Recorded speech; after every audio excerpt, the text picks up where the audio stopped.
Hi, everyone. It's nice to be with you, even if it's virtually during this time. I changed the title a little, so sorry, you guys, just a tiny bit, to assessing and facing complex trauma during coronavirus.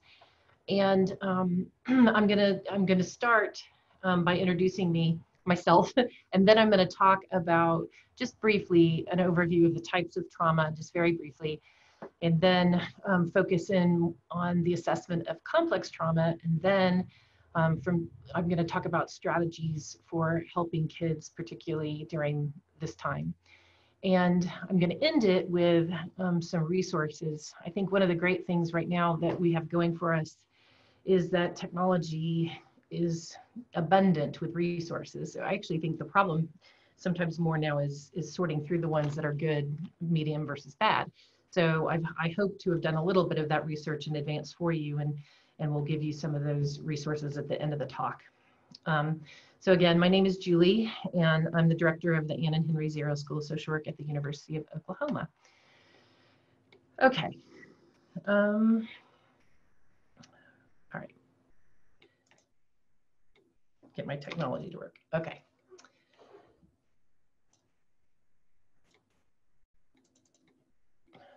Did that advance? Did the slide advance for you all? Okay. All right. So I think it's an interesting time. There's been lots of articles and lots of discussion around what's happening to us now. And we're all learning really quickly and from necessity. And I think that we're going to probably see great stride in intervention and evolution in the next few months, even to the year after this has happened, especially in the areas of mental health and treatment. And we will certainly learn a lot from what we learn research-wise on this pandemic, because we know that there's already a lot happening in that area. And a lot of it will be very relevant to social workers and people interested in the areas of family violence and family well-being and children. And I know that a lot of people are hopeful, oh, well, things are going to go back to normal, but I think we can all recognize that things are probably not going to go back to normal, that even when this pandemic ends, that we're going to be different than we were before. And so thinking about, I think one of the things that can emerge from this is we will get a lot better, I think, at our responses to and thinking about helping families and children who are vulnerable during a time such as that we find ourselves in today. So I want to talk just really, like I said, briefly about understanding trauma. There we go. About the definitions of trauma and the types and a little bit of the indicators. So I'm just going to take a second to do that. So trauma is something that's very intense and threatens our safety and our well-being. And when we refer to trauma generically, we're talking about intense and overwhelming experiences that involve serious loss and threat or harm to a person's physical or emotional well-being. The thing that we know about trauma too is that it can happen at any time during a person's life. And there can be singular traumatic events, or there can be multiple traumatic events, and they can be chronic and repeated over multiple times. And we know from now decades long of research on brain and trauma that trauma definitely impedes our functioning. It can overwhelm our coping resources and leads us to find ways of coping that are not always in our best interest. And they might help us in the short run, but they're not good for us in the long run. And I'm not going to talk about the ACE study, but I think the ACE study and the work of the Center for Developing Child at Harvard have really documented well the impacts of toxic and chronic stress on brain development, our neurobiology, and our health way into adulthood. So when we talk about these types of trauma, one of the basic definitions is simple trauma or acute trauma.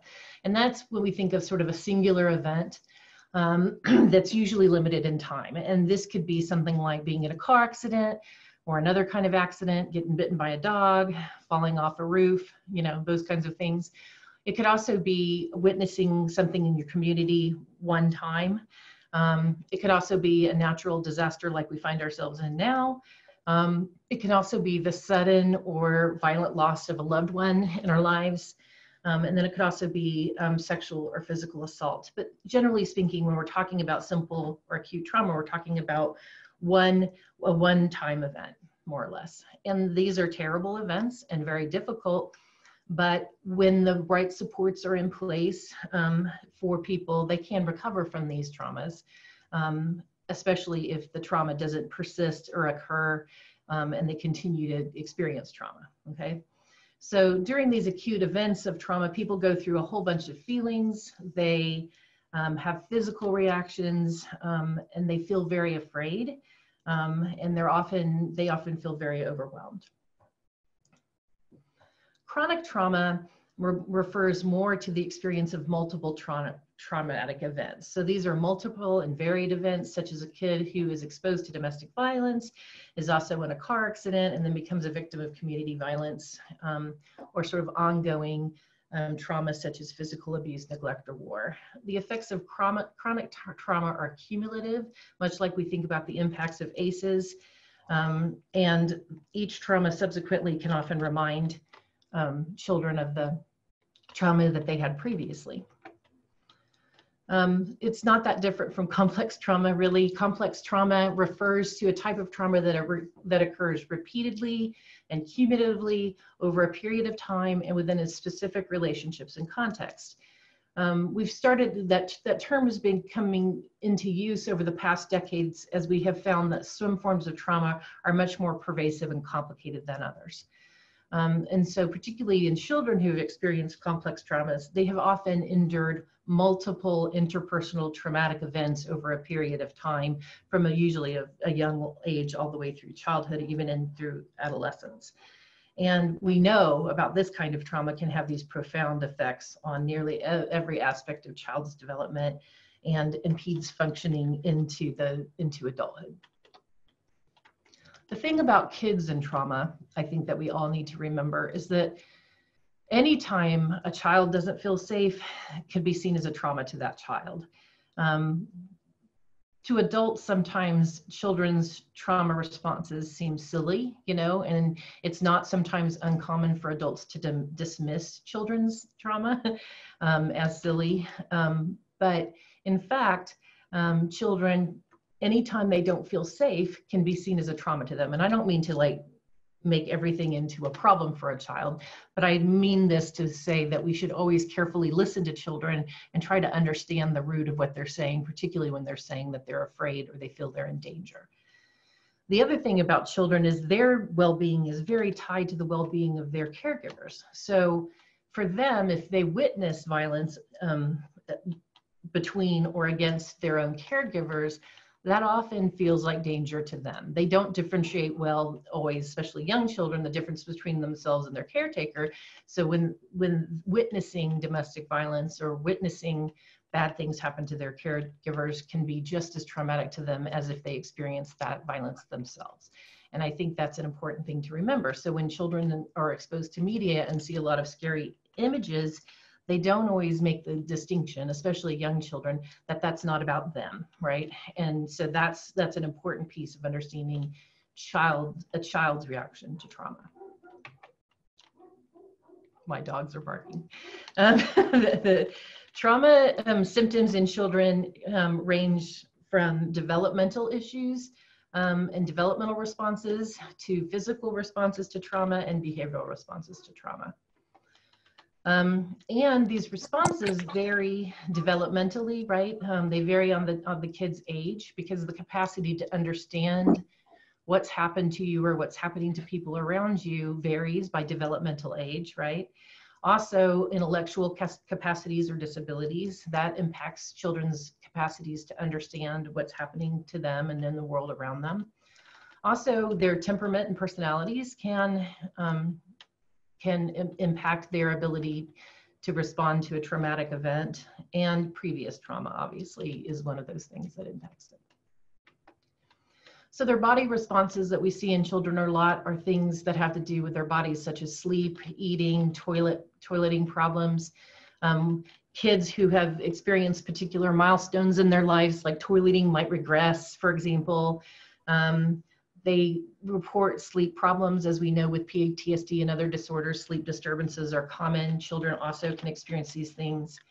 And then eating, either eating a lot of food or eating not very much food, all of those things can be sort of the body's responses to trauma in children. We also can see a whole host of behavioral problems, from something serious like disassociation to something less serious like being cranky and angry. But these are all kinds of normal reactions to trauma that we would see in children. Triggers are an important thing too. So when people are in stressful event, when people are under stress, or people who have experienced previous trauma, as we know, they're more easily triggered than other people, right? Traumatic memories are stored in a very powerful part of our brain, and those traumatic memories are very strong. And so they're easily triggered by other traumas. And sometimes those traumas might, as a practitioner, we might look at that and think, well, that's a direct link, like they're afraid of a dog barking because they got bit by a dog. That might make sense as a link, right? Or we might think, well, they're afraid of this COVID crisis because their mom died of cancer last year, right? That would make sense. But sometimes it doesn't, the link there is not as specific as you might think, right? So it could just be more a generalized reaction to trauma that's making people more easily triggered to trauma in general. And we also can see a host of developmental and learning problems with kids in school that include behavioral problems and issues when they're traumatized or stressed as well. Okay, so when we think about the assessment of complex trauma, there really is sort of, I don't think, any other better resource than what you can find at the National Child Traumatic Stress Network. And so a lot of what I'm going to talk about here comes from a combination of what you can find there and what you can find from the CDC about this COVID crisis and the World Health Organization. So I've sort of compiled those resources to kind of talk about that assessment of complex trauma during a time like this.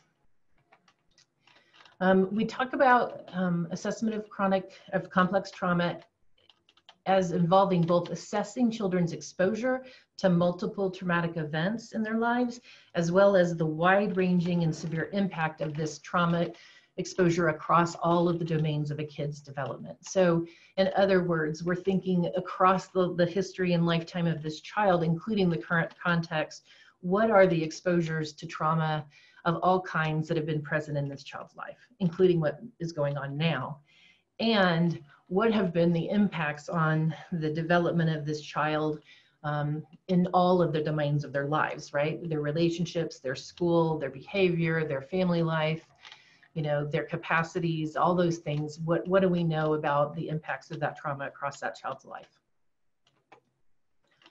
So when we're thinking about assessing for complex trauma, we're going to assess for a wide range of traumatic events, right?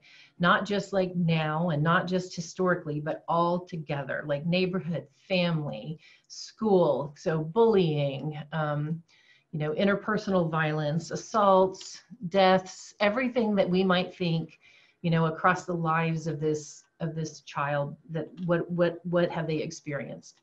In addition, we want to look at a wide range of symptoms, even, you know, beyond PTSD. We often look at PTSD when we're looking at trauma exposures, but also what are the symptoms this child has been demonstrating, or behavioral manifestations of this trauma that this child's been demonstrating. And we want to gather this information from a variety of techniques and a variety of resources. And we want to get this information from as many people and perspectives as we can as well. So when I think about assessing for this wide range of traumatic events, you want to know historically when they occurred, so you can think about what their links to developmental stages might be, right, in the life of this child. You want to think of this wider range of symptoms like risk behaviors, functional impairments, or developmental derailments. And when you think about these techniques, you want to use clinical interviews, standardized measures, and behavioral observations. So you want to have a mix of ways of looking at this, and as much as possible from a variety of perspectives. You want to get the perspective of the child, him or herself. You want to get perspectives from caregivers, from teachers, and from other providers in the child's life, because the more information that you get from more people and using more methodologies, the richer the data you're going to have on this child's exposure to trauma. Come on, next slide. Okay. So one of the questions several questions that you want to ask about this is, can you understand how each traumatic event might have impacted developmental tasks and derailed future in development? So how can we make linkages? Either through the child could make the linkages, or the caregiver could say, well, actually, when I think about it, this behavior started when this happened, and you're trying to make those connections to put together this lifelong sort of psychosocial history of trauma exposure in the life of this child. And can you link those trauma events to trauma reminders that may trigger symptoms, both explicit and implicit? So when we talk about triggers to trauma, sometimes we talk about those explicit things when a person is completely aware of the fact that they're being triggered, right? But sometimes people get triggered and they have no idea. It's an implicit trigger. Sometimes for people, it could be smells, right? It could be sounds, it could be different things. And the better that you can assess what those triggers are in that child, the better you're going to be able to identify those triggers and then help them cope with them as they experience them in their lives. Can you bring in a multidisciplinary team? We always say it's a good idea to get a full workup on a kid, especially a kid who's experienced complex traumas in their lives. Like, do they have any health risks? If they have developmental delays, what are the educators involved, or occupational therapists, or speech therapists, or whoever else is on the team, a medical doctor, a social worker? Can we bring as many people in? Is one of the recommendations with assessing complex trauma. Also, and I think this is important, I kind of alluded to this earlier, is can we suspend our judgment and remain open and flexible, and realizing that this assessment is probably ongoing in the life of this child, right? I mean, if you're talking about a child who has experienced complex trauma, they are going to be triggered throughout their lifetime, and what they really need is to have a solid sort of way of coping with those traumas, and to be in an environment that's safe and non-judgmental, especially when they maybe have over-exaggerated responses to trauma, which is going to be very normal for somebody who's experienced a lot of trauma. And can you engage the family and the child and all the providers on a regular basis so that you can monitor progress, so you can monitor symptoms, and so that you can know if things are working or if a child's getting better or worse or regressing. So when you set up the assessment, can you do it in such a way you'll be able to monitor change? Okay. And one of the things that I know is on my mind a lot, and I'm sure it's on all the minds of the social workers that are here today, is that we're thinking right now in this COVID crisis about the increased vulnerability for children and families who were already vulnerable before this crisis, right? So we have in Tulsa and Oklahoma and all over the world, we have children who were already at risk for child abuse.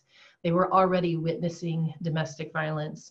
They were already experiencing food insecurity, and they were already experiencing economic insecurity within their families. And for a lot of them also neighborhood violence and community violence. And sometimes substandard housing or unsafe housing conditions, and not such great access to parks and recreation. So for some of these children, and for the educators in this room today, know this too, that for a lot of kids, school is their safe place. Not for all kids, but for a lot of kids, it's their safe place. It's where they are safest, where some adults care about them and ask about them, and where a lot of children get their main meal of the day, right? So now we have a whole host of kids who are isolated, at home, vulnerable, and possibly hungry. And so if I'm doing this work right now, I'm really worried about those kids in my caseload who are already, known to be of high risk and probably already impacted by complex trauma. And how can I reach out and help those kids, because I already know they're going to be even more vulnerable. So I wanted to just give you an example of a case. I know there's a lot of text on the slide. I hope you can read it. I'll just tell you briefly about it, but you can read it also along as I talk. But this is a case about Renee, who's 6, and she lives with her mom and her dad and several of her siblings. Her mom is 26, her dad is 27, and then she has 3 brothers and a sister. She's about in the middle. They live in a disadvantaged neighborhood that has a lot of crime and drugs, and her parents have been together since they were 15, and they had their first child, Dave, when Molly was 16, the mom. They love their kids, Molly and Mitchell, very much, but they don't have the best parenting skills, and they live in a really small, crowded apartment, and there's not a lot of privacy. It's often pretty dirty, and there's a lot of bugs, and occasionally they will flare up and have big fights, and Molly will be beaten by Mitchell, and sometimes Molly fights back too, and it's just sort of a volatile situation. The police has been to their apartment a lot of times, but Molly's never wanted to file charges, and they often make up in a rather dramatic fashion and then start up again. They were working with a therapist in an intense program called Family Preservation, and they were providing a lot of intensive parenting services and parenting practices. And the therapist thought it was going pretty well, but not as well as she would like, especially consistent use of parenting techniques. Molly in particular was really trying to do these parenting techniques, but she would get easily frustrated. And so the therapist had Molly participate in some counseling for herself. And what came about from that counseling and some assessment was that she was really much more low functioning than the therapist had realized. She was sort of borderline cognitively impaired. It's important to note that within this family, despite the violence and chaos, these children were really attached to each other and very attached to their parents. About 6 months ago, Mark came to school with a belt mark on his face. It was very identifiable. They made a referral and they removed all of the kids from the home. The 2 older brothers went to a group home. Renee went to a foster home with a caring person who was a little bit rigid in her expectations, but a nice lady. And the 2 young siblings were placed together in an emergency shelter for real little kids. And so Renee was by herself.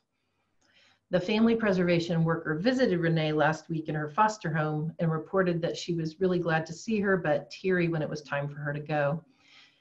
She repeatedly asked when she would get to see her parents and her brothers and her sisters, and she kept asking how they were doing, and she was very worried that they were going to die from the virus, and she appeared more agitated than usual and less able to focus on her tasks. The foster care mom indicated she was very tearful, asked questions constantly about the virus and why they couldn't go anywhere, and if her foster care mom knew how her family was doing. She reported that Renee cried more than usual, she was forgetting things frequently, and that several nights a week she found her in her bed crying for her siblings and talking about nightmares she had about her family dying. So when I think about this particular case with Renee, I mean, I would characterize her trauma as complex, right? She's got a lot of things that have happened in her life, and then to top it all off, we have this pandemic. But we want to think about sort of what are also the sources, resources, and strengths that might be present for Renee and how we might think about helping her. When I think about her, she's got a father who's drinking, a mother who may not be functioning very well. She's been a victim and a witness of abuse. She's witnessed domestic violence. She's been suddenly separated from her mother and father and all of her siblings. She's been neglected, and she's lived in a difficult neighborhood. So think about this Renee child here. I mean, she's really the perfect example of somebody who's experienced complex trauma, right? Multiple traumas, interpersonal over the course of her lifetime. And now on top of it all, we add a pandemic, right? So when I think about the complexity of this case and how we help Renee, it's very complicated. We need to really understand Renee's history across her lifetime and these events across her lifetime, her attachments to her family, and all of these, this grief and loss that she's now experienced as a result of this pandemic. But also she has some resources, right? She's in a safe place right now with a lady who cares a lot about her. She's very cooperative and she's easy to work with. Renee is a pretty intelligent and sensitive girl. She has very strong attachments to her siblings, and she doesn't have a whole lot of behavior problems. She's often the one who's just taking care of people, you know, so she has a lot to draw on, but she also, you know, has a lot to overcome as well. Just as a side note, when I think about this, right, complex trauma, and this is just a one person right now of an example that I brought up today, but we're talking about people right now all over the world who are experiencing their own little boxes with a pandemic on top of it. There was an article yesterday from the Atlanta Jewish Times about the COVID stress on Holocaust survivors. You know, from seeing imagery and experiencing people dying. Certainly veterans are at risk for this, and people who have also, refugees and other people who have experienced similar problems and pandemics and famines, right, and in their lifetimes. And so I just think about, you know, people that have all these multiple boxes, and then you just smack that pandemic right on top of it, right? That's making people even more vulnerable than normal. So the thing to remember about kids is they're picking up way more than we think. You know, and this crisis has dramatically changed things. You cannot avoid talking about this with kids, right? I mean, they definitely worry about it, but they often don't want to add to our worry or know exactly what to do to help themselves. And so despite what people think, as my friend Paula often says in all her work and talks that I've seen her doing, bringing up hard and scary topics can help children. It can't hurt them. Young or old, talking about difficult topics helps. And so we need to kind of set aside our fears of bringing up these difficult topics and hit them square in the face. Well, not hit them really, but you know what I mean. My daughter works in a childcare, and they were talking about washing your hands and taking, you know, why they were doing this, and then they were sitting down, and a couple of questions got asked about the crisis, and then my daughter said, then she said to him, it was like a little group of like 12, and then she said, well, so do any of you the rest of you have questions? And they all just raised their little hands. They're all like preschool 4-year-olds, you know. Carly said every single one of them raised their little hands, and their questions ranged from, does the mask really work, to, is my mom gonna die? You know, I mean, it was a range of questions that is so representative of the life of the mind of a child, right? I mean, so everywhere. And so I think that we need to be prepared to think about and how to answer those questions. And this, I don't know how well you can see it on the screen, but this meme was floating around on the internet yesterday of this little boy who says, I'm fine, and then he starts to cry. That's how I sometimes think of children. Like, they're trying to hold it together like we are, but they're not necessarily really feeling it, right? And when we really ask them how they're doing, we're gonna get a better answer. So how do we do this? We gotta be ready to anticipate their questions. In the case where you have a child that you're working with, or your own children, or if you're working with families who need help for thinking about doing this, we got to be ready to anticipate their questions. So doing some research, and there's so many great resources at the end of this talk that you guys can look at to help you come up with good answers. Also, if you don't have a great talker, maybe having some starter questions because you're noticing particular behaviors or anxiety might help. So, you know, some examples are there, like, you know, to a younger child, you could say, you know, I know you've heard about this coronavirus. Can you tell me what you've heard? Or can you tell me what you're worried about right now? And then you might notice a particular behavior and that you've noticed before, or maybe that you've had a conversation before, and you could say, you know, I know you bite your fingernails when you get nervous. Can you tell me what's going on, right? And for older teenagers, one of the best recommendations I've seen is to ask them what their friends are saying about it. So tell me what your friends are talking about coronavirus, or what have you seen online or in social media about coronavirus, and you use that as a jumping off place for a conversation. So those are some beginning strategies. All right. So we got to be prepared with answers. You know, we've got to encourage them to ask the questions they need to ask, and as often as they want. And we need to stick to the basics and the facts, and we need to correct information that is wrong and use developmentally appropriate language to give them the best answers that we can, right? Be prepared for questions about safety and about the people that they love. They're very worried about that, right? They're hearing that people are dying. They see people wearing masks. And if I think about it just in and of itself, wearing masks is scary. With all these grown-up adults that are walking around with masks, I think it's creepy, right? Halloween masks, you know, they're often scary. Sometimes they're not, but I think particularly when you think about young children and stuff, a bunch of grown-up people walking around with masks is going to be a little bit scary. And so one of the things that we can do is emphasize all the things that we're doing together to stay safe, you know. But at the end of the day, what we have to remember with children, whether they're experiencing complex trauma or not, is that question and answers exchange ensure the ongoing support as children develop these skills and begin to cope with emotions related not just to the virus, but to any stress in their lives. And so if we show them that we're prepared to talk to them even about difficult things, they're going to learn that from us. Validate their feelings. We talk about this with child abuse a lot. I've heard Paula talk about this a lot with child abuse. You know, don't promise things you can't guarantee. You can't say we're all going to be fine, because we don't know that. But you could say things such as, you know, we are doing everything we can to keep as safe as we can be, right? That's a true statement.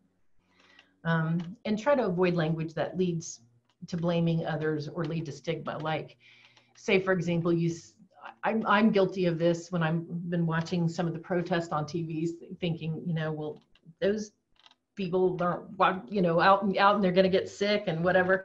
And if your child heard that, you know, they might think, oh, well, I snuck out in the backyard to talk to my friend the other day, and you know what I mean? Like, so you just want to be careful in how we're processing information, which I will admit sometimes is hard now, because we yell at the TV a lot in my house, and we get aggravated with how things are going sometimes. And I think if I had young children, I would definitely have to censor that more than I am now, because I don't have little children right now. Teaching self-regulation through engagement and role modeling, helping label emotions and fears, and engaging in activities of self-regulation. If you're home more, some of us are, it's a good time to start doing those practices together. There's no reason you can't do yoga, mindfulness, and meditation together with children. This is a big one, limiting exposure to media. There's so much media about the coronavirus right now, and we've really got to do a better job at media exposure for them. I mean, just when you're watching the news, you know, they've got death count up there, you know, and I think that's scary for me, and I know it's scary for children, and they watch and hear us, and they overhear us, and sometimes what's not as upsetting to us as adults could be very upsetting and confusing. They've been showing pictures of graves and hospitals and people on ventilators. I remember when I was a young child, the first time I went to the hospital to see a relative who was very ill in the hospital and saw him connected to all the machines, I thought it was frightening, you know? So we just need to keep that perspective. And especially for young children, we need to limit that exposure as much as we can. And quite frankly, we need to limit our own exposure to it as well. So, you know, if limiting children's exposure helps limit ours, that's a good thing. Staying connected safely. You know, we are doing social distancing, but that doesn't mean that we can't maintain our connections in other ways. And we also know that when we engage children to help during disasters and tornadoes and things like that, that helps them feel like those are some things that they control. And some of the things that make children feel more anxious is that they don't feel things are in their control. But if they can do everyday actions to reduce the spread of germs or help people, that can help them feel better. There's all kinds of great things happening in neighborhoods right now, you know, drive-through birthdays, virtual singing, you know, bringing neighbors things. All these kinds of things are things that can help children feel more connected and feel better and more in control of things they can't control. Maintaining our routines and providing reassurance, distress during these times, you know, game nights, board nights, keeping our routines as much as possible, I think is important. You know, one of my friends recently was talking about how bedtime got a little rogue at their house because, you know, they'd have to get up all the time, and that now they realized that was a bad idea and they've gone back to their regular bedtimes. And so, you know, because as we know, kids feel a little more reassured when they have their normal routines. There's a whole range of grief, loss, and disappointments that are happening during this time, right? There are people who are missing graduations, right? And other celebrations, their vacation and travel, and you know, what I would think are milder losses, but also there's people who are losing relationships that they normally have. They can't be with relatives who are maybe sick and dying. And then there's people who are losing family members and significant others in this crisis. So we've got to make sure that we're addressing the wide range of loss and grief and disappointments that are happening in our lives, and not just in the lives of our children, but also in our own lives, because we're missing a lot right now. And children will feel that they're missing their friends. They're missing all kinds of things in their lives. Share your, I talked about this a little bit, share your ideas and your feelings for coping, and remaining calm, right? We might feel a little frazzled a lot, but we know that we want to show our children that we're in control and that we're going to help keep them as safe as we can. And it's hard right now because we're at home and we're juggling family at home and work at home, lots of us, or we're at work, but our children are home and we're juggling a lot. And I think we sometimes get really busy during this time and we forget actually that we need to remember that our children may actually require more attention from us than normal during this time, even though it could be hard. And we've got to remember their needs for safety and assurance. And then obviously we've got to practice self-care, and we know that we're better caregivers when we are in control and when we are practicing self-care, and will be a good example for our kids. So I think I went faster than I meant to, but I will, before I go to questions, I will go to, so I wanted to show you some resources and references. So there's going to be the CNN and Sesame Street town hall tomorrow morning at 9, and there's a webpage to that. You can actually send in questions, and Elmo and Gabby and a whole bunch of people will be co-hosting it with the CNN doctor whose name escapes me at the moment, but they will be talking on that show and answering questions. So it's like a kid-friendly town hall. They've been doing these virtual town halls already, but this will be one for kids. Also, Sesame Street has this webpage called sesamestreet.org caring, and it has a bunch of coronavirus resources about how to play meaningfully with children, how to provide comfort and manage anxiety, how to do some learning activities, and how to promote physical and mental health for children and the whole family. And they have like coloring sheets, and they have people and characters reading books and singing songs that you can watch. And so there's a whole host of sort of positive mental health, anxiety reducing stuff there for younger kids. So I wanted to bring that to your attention. Also, there's 2 new books that have come out. One is called Coronavirus, a book for children, and another one is called My Hero Is You, How Kids Can Fight COVID-19. And those 2 books are actually available for free online. So I've given you the links for those books. And the Coronavirus, a book for children, is a little more elementary. Both of them are a little bit more elementary school level. But then there's also a link to 13 books to ease kids' anxiety about coronavirus.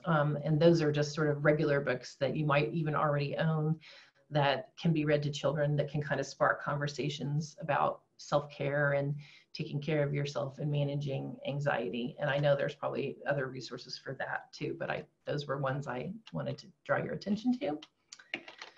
And also there has been some people who've been drawing comics, you know, for a more middle school age people about middle school age kids for handling the coronavirus. And this is one example I have. And this you can also get online, and it comes, you can print it into one and then it folds in half. And so it kind of reads like a comic book. It's kind of cool.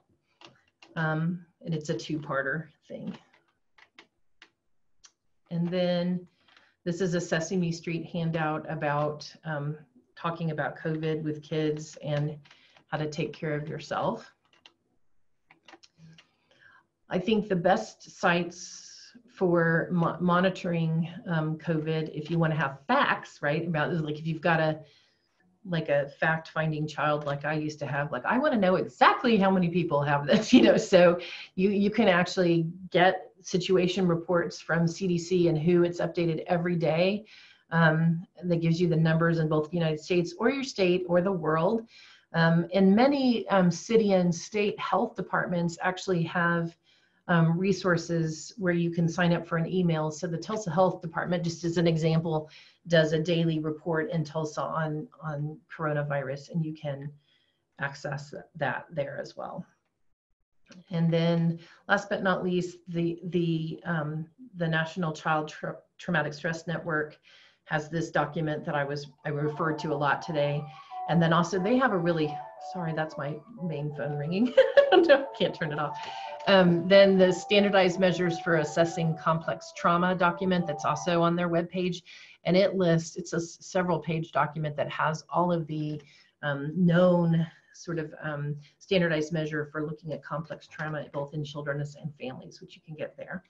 And then the CDC has a nice document around helping children cope in a disaster. So those are all really good resources for you to look at.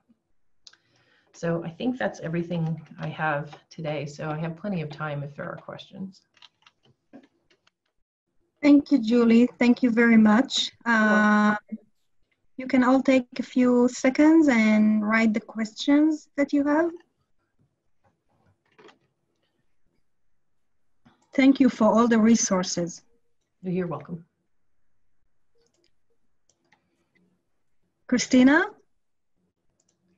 There is someone that is asking about the slides, if it will be available. Sure, I'll get them to you, Gal. And then... Great, and then I will forward to all of you as always. Any other questions?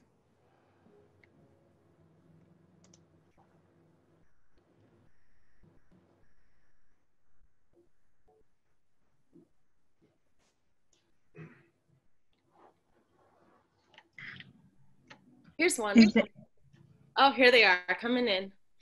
Okay, thank you so much for your lecture, Julie, and for all those amazing resources. The first question we have for you is, any particular tips for visits with kiddos who are unable to do supervised visits with CWS at this time? Well, some places are trying to do virtual visits. So do you mean see child welfare workers with kids in their, or with families? You mean like kids with their families, or you mean workers with kids that are under their care? Shane P., do you want to clarify what with their bio mean? family? Okay, I see it now. Okay, awesome. So I mean, most people, not all, but most people have cell phones, and I think, you know, if they have some amount of coverage, or the worker could, I don't know, I would strongly suggest using technology to keep people connected with their bio families. I mean, you can talk to them on the phone, but I think it's something else to see their faces. So if there's any way to use cell phones or computers so that kids can actually see their caregiver, you know, see their parents or their loved ones, I think it's going to be a stronger, it'll be a stronger way to connect them. That people are finding really creative and interesting ways to play games online with each other. So if that was an activity that people felt like they could, you know, encourage between families, that's been working really well for my family. Actually, we've been playing games And there's some online platforms where you can actually register and play those games online, or like we've just been playing trivia and some other board games that are not too complicated that you can see the board with the camera. So that's my best answer for that one, I think. Thank you, Julie. So the next one, do you know if local agencies are working to address COVID specifically? And then Charlotte also added a note with children and families regard to counseling. So agencies with children and families. Do you mean, are people providing counseling resources to people during this time, Charlotte? I do know that there's lots of agencies out there that are aware of any local agencies that are, you know, working together to specifically address maybe with their existing clientele or trying to offer some services specific to the crisis. Yes, I definitely. I mean, I don't know all of them, but I know Family and Children's Services in Tulsa is doing that. I know that North Care in Oklahoma City is doing that. I think Sunbeam, Norman's doing that. The health department, the VA, child welfare. There's some tribal resources. I mean, people have moved relatively quickly, surprisingly quickly, to move to deliver online telemental health services pretty well. That's what I mean when I think we're going to learn a lot, Charlotte, because we're gonna get better at this, and we're going to learn a lot about what's working and not working, and what works well in terms of mental health resources. So I don't know if that's a perfect answer, but yeah, there are lots of agencies out there on the front line doing this work. Thank you, Julie. You got a thumbs up from Charlotte. So I think it was a good answer. The next question is, how do you keep caregivers engaged so that children are receiving the counseling services they need? Yeah, that's a hard one, probably. I mean, I think reaching out to them, you know, when we don't get to see people face to face, I think other ways of reaching out to them become ever more important. So more frequent phone calls, more frequent texts, more frequent emails, and then more times when we're touching base with people in between the face-to-face telehealth or mental health sessions, you know, I think is helpful. I think making sure that the time that you have that you have with them when you're face-to-face, or when I say face-to-face, I mean face-to-face electronically, is well used, right? And asking them specifically what they're needing and wanting during this time. I mean, somebody was talking to me yesterday about how they had been, you know, they might have had particular goals with that client at this particular time, but then now that this has happened, you know, they've got their kids at home, and then their job is weird, and so they've actually taken the opportunity to take a little curve in the counseling goals and use the time to then help figure out how to support them during this current time, and build on and use some of the skills that they had been working on prior to this crisis happening.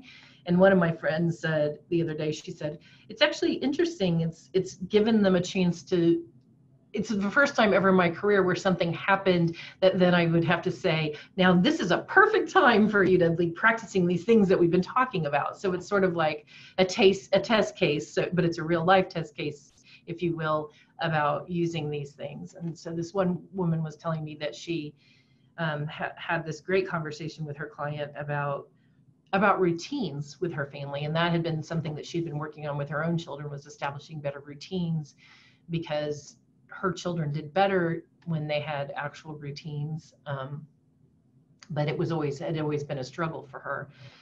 But their behavior was better, and she was more relaxed when they had their routines, and so she's been working specifically on that. That's just an example. So awesome, thank you. The next question is, how can we access the comics for the middle schoolers? I put the link on the resources, and if I didn't, you can email me and ask me for it, and I'll send it back to you. But it's also in this PowerPoint. Awesome, thanks. Any suggestions on improving engagement in teletherapy with teens and young adults? I think that using games is a handy thing. Like if there's ways that you can do some therapeutic related games in the online environment, this is probably a good time to try those things. And if you have access to the kind of technology where they can draw or express themselves in other ways in the online environment, that's another suggestion that I heard the other day in a different webinar I attended.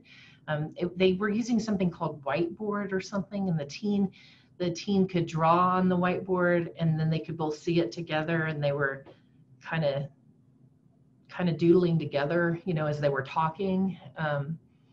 So those are some suggestions.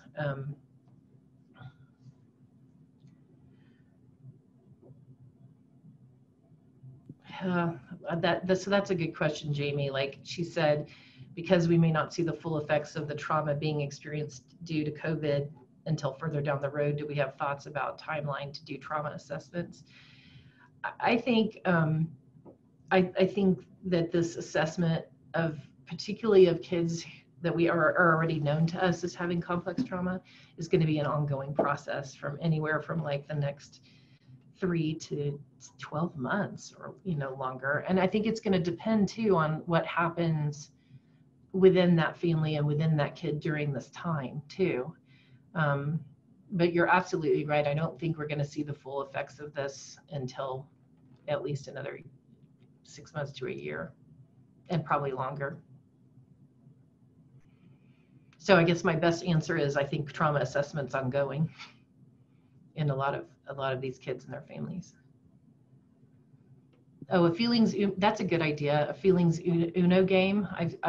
That would be a good one to play online.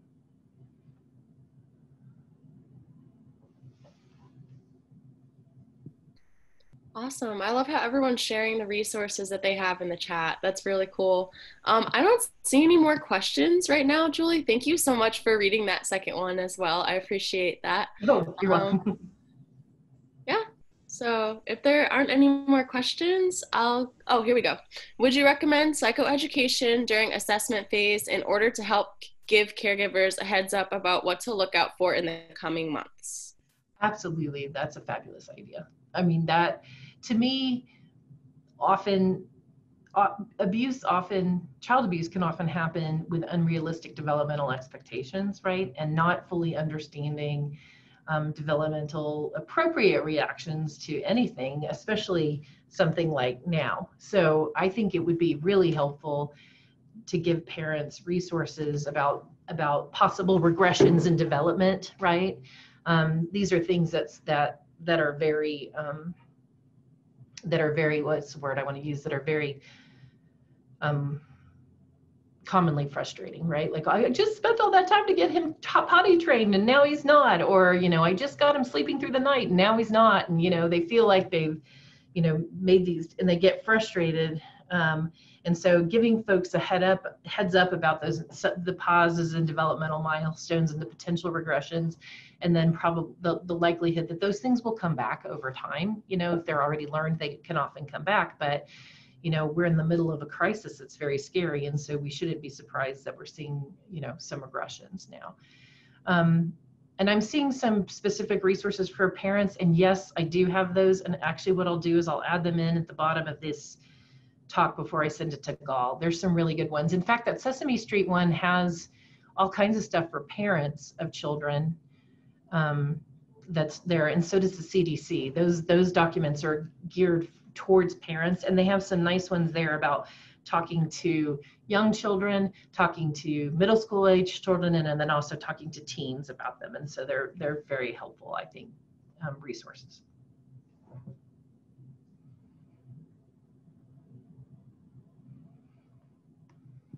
Okay, is that all? I believe so. I have some people asking if we can save all these resources that are in the chat. I can save them and put them on a document if that is all right, and then we can send them out. Right. For those who are asking. You should, I think you'll see the chat when you save the video, the chat will save too, Christina, and you can just pull them out of there.